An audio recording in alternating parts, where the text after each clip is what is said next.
Min-nhar it-tnejn li ġej l-ewwel ta' Lulju, il-ġnien tal-Biskuttin u Pjazza Tritoni se jinbidlu f'dinja ta' kreattività, kultura, moda u sbuħija waqt il-Malta Fashion Week li l-qofol tagħha jintlaħaq bil-Malta Fashion Awards fit-tmiem il-ġimgħa ta' wara.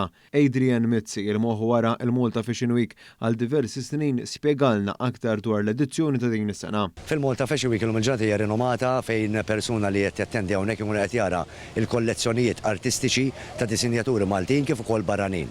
Għandna 4 tiem sħaħ ta' sfilati tal-moda u n-nies waqt li jkunu qegħdin jattendu apparti l-isfilati tal-moda l-kreazzjoni artistiċi jkunu qegħdin jaraw imbagħad affarijiet oħra kollha relatati ma' dak li għandu x'jaqsam mal-ġimgħa tal-moda.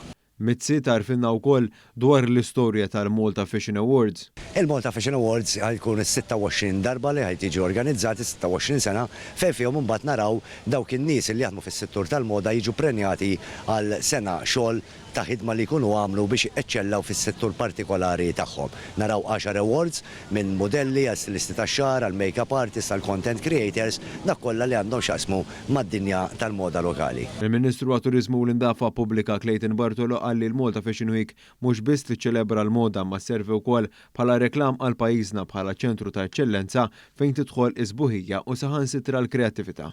Il-turisti illi jiġu għal fashion tourism għandhom nefqa ikbar minn turisti oħrajn u għalhekk din toħodna fid-direzzjoni ta' kwalità illi qegħdin naraw illi insaħħu sabiex fil-waqt li qed insaħħu n-numru ta' turisti iżda fuq kollox iridu insaħħu l-introjtu ekonomiku sabiex bekk verament mit-turiżmu igawdi kulħadd u minn dan il-ġid u mbagħad naraw li jkollna ekonomija sostenibbli li tkompli tgħin lill-poplu Malti u għawċi kollu kemm hu.